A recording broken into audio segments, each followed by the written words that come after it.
pensée. Et donc, pour revenir à Patrice Talon, et pour finir sur ce dernier, quelqu'un qui a déjà les moyens financiers les plus élevés, qui a les moyens médiatiques, puisqu'il contrôle les médias, les plus élevés, qui dispose maintenant des armées, et donc de tous les moyens de pression, tous les moyens coercitifs pour terroriser la population, qui contrôle la justice. On n'est plus dans le cadre d'un président. On est face à un roi, un empereur, un prédateur. On est face à du Mobutu. Et il y a d'ailleurs beaucoup de points communs que je vois entre Mobutu et Patrice Talon. Mobutu qui était dans une sorte de valoriser la culture en surface. Donc il y avait une sorte de souveraineté culturelle en surface. Et il y avait une profonde soumission politique et économique en off. Patrice Talon, c'est cette réalité-là. Il y a une soumission politique hystérique qui est maquillée par un vernis de souveraineté culturelle avec la réappropriation des œuvres africaines, etc., alors qu'il est en train de vendre notre pays à l'Occident, et notamment aux entreprises françaises et au MEDEF. Et c'est ce qui vous a valu les critiques envers Patrice Talon, du coup d'aller quelques heures en prison finalement. Alors, certains médias en ont parlé, mais on n'ont pas parlé que vous êtes sorti quelques heures après seulement. On est sorti quelques heures après parce que contrairement à beaucoup d'opposants, Patrice Talon sait ce qu'il y a derrière nous au Bénin. C'est ce qu'il y a derrière nous en Afrique francophone. Une force populaire qui vous soutient. Il le sait, il le voit. Et je veux dire que aujourd'hui c'est quelque chose de très lisible, que ce soit au sein de la jeunesse béninoise, et pas que la jeunesse d'ailleurs, parce qu'on est très suivi aussi par un certain nombre d'aînés, que ce soit en Afrique francophone, parce que tout est interconnecté. Il sait qu'on est parmi les voix aujourd'hui les plus audibles de très loin, et qu'on a un gros caillou dans sa chaussure, et qu'on rajoute à ça les alliances géopolitiques que l'on a. Patrice Talon sait qu'il ne peut pas faire n'importe quoi avec nous, et que je suis à l'heure actuelle, je le dis avec une très grande simplicité, son premier opposant. Il en est très conscient, j'en suis conscient, le peuple en est conscient, avançons.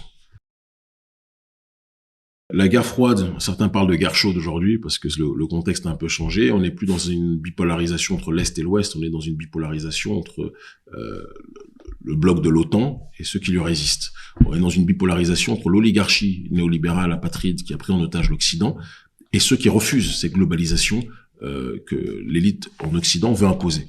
Donc on est contre, en réalité, l'Ouest contre le reste, ou l'oligarchie de l'Ouest, pour être plus précis, parce que même le prolétariat de l'Ouest n'est pas d'accord avec l'oligarchie de l'Ouest. C'est pour ça qu'il faut être très très précis dans les analyses, à mon sens. Tout à fait. The West contre le reste.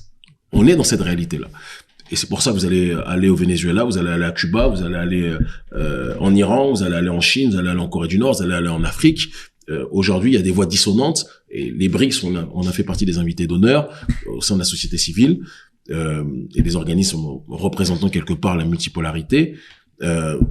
On a pu voir qu'on était aujourd'hui dans un monde qui ne se limite plus à une question de l'Ouest contre l'Est. C'est pas vrai.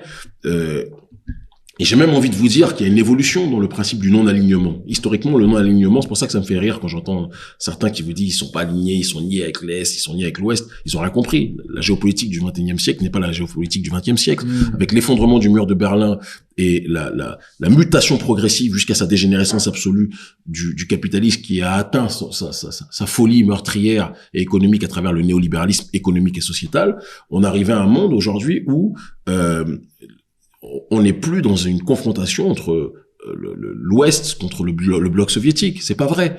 Il y a la Chine, il y a la Russie, il y a l'Iran, il y a les pays arabes sur lesquels il faut qu'on porte une attention précise aussi, même si c'est très complexe. Il y a certains pays africains, l'Afrique du Sud, pays où je suis très souvent aussi présent, et on a un certain nombre de liens avec les autorités aussi, où il y a une ligne aussi qui est différente. Et donc, il y a quelque chose qui, à mon sens, doit être pris en considération quand on analyse les mutations en présence. Ça, c'est le premier point. Le deuxième point, certains nous disent, Kémy, t'as pas peur que un jour la Russie ou la Chine ou la Turquie, dont on parle pas assez, mais qui est aussi présente sur le continent africain, finissent par remplacer les nations occidentales et notamment la France sur le continent. On va être très clair. Il y a un discours qu'on a tenu qui est visible sur nos réseaux sociaux, sur Facebook ou sur Twitter aussi, je crois, où j'ai fait partie avec ma sœur et proche amie, la grande sœur Nathalie Yamb.